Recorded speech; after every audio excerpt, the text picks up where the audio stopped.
திருச்செந்தூர் வந்து முருகருக்கு மட்டும் கிடையாது, மிகப்பெரிய அளவுக்கு பெருமாளோட சக்தி அங்க வேலை செய்யும். பெருமாள் நீங்க இப்பயும் சூரசம்காரம் நடக்கும் போது, இது இப்ப கலியுகத்துல நடக்கிறது. ஆனா கலியுகத்துக்கு முன்னாடி சூரசம்காரம் வந்து முருகப்பெருமான் சூரனை வதம் பண்றதுக்கு போக முன்னாடி இங்க பெருமாள் வந்து ஒரு சக்கரம் கொடுத்து அனுப்புறாரு. அந்த சக்கர கோலத்தோட நீங்க திருச்செந்தூர் சன்னிதானத்துல வரப்போ பெருமாள் மலை இருக்கும், சந்தன மலை.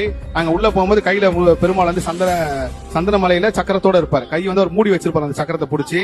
இப்பயும் சூரசம்காரம் வந்து சண்முகரை சுத்தி வந்து பெருமாள் கிட்ட ஆசீர்வாதம் வாங்கிட்டு பெருமாள்கிட்ட அந்த வெத்தலை பழத்தை வச்சு பன்னீர் அளவு பரிமாற்றம் நடந்ததுக்கு அப்புறம் தான் இவர் போய் சூரனை வதம் பண்ண போவார். இன்னைக்கும் நடக்கிற நிகழ்வு அது.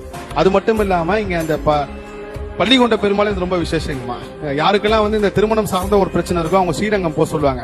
ஒருவேளை திருச்செந்தூர்ல இருக்கிறவங்க ஸ்ரீரங்கம் போக முடியலன்னா, திருச்செந்தூர் சுத்தி இருக்கிற மாவட்டமா இருக்கட்டும், தூத்துக்குடி சுத்தி இருக்கிற மாவட்டமா இருக்கட்டும், எல்லாருமே இங்க நம்ம திருச்செந்தூர் முருகர் சன்னிதானத்துல இருக்கிற சந்தனமலை இருக்கிற இடத்துல அங்க பெருமாள் இருக்காரு. அந்த பெருமாளை பாக்குறது வந்து ஒரு பெரிய விசேஷம். காரணம் வந்து அந்த பெருமாள் வந்து ஒரு காலம் உயர்த்தி இருக்காரு. அது மிகப்பெரிய சிறப்பு. அது சுயம்பா இருக்காரு. இங்க யாரும் சிலையெல்லாம் வடிக்கல, சுயம்பா உருவானது.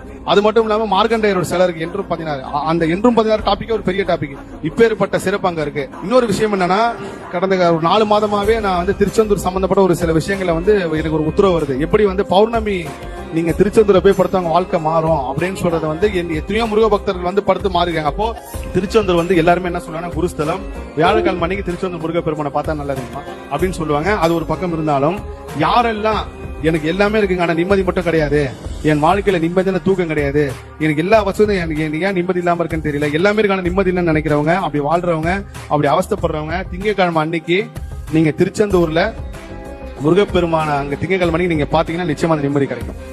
அது ஒரு மிகப்பெரிய பிரபஞ்ச ரகசியம். திங்கட்கிழமை நீங்க பாக்கணும்.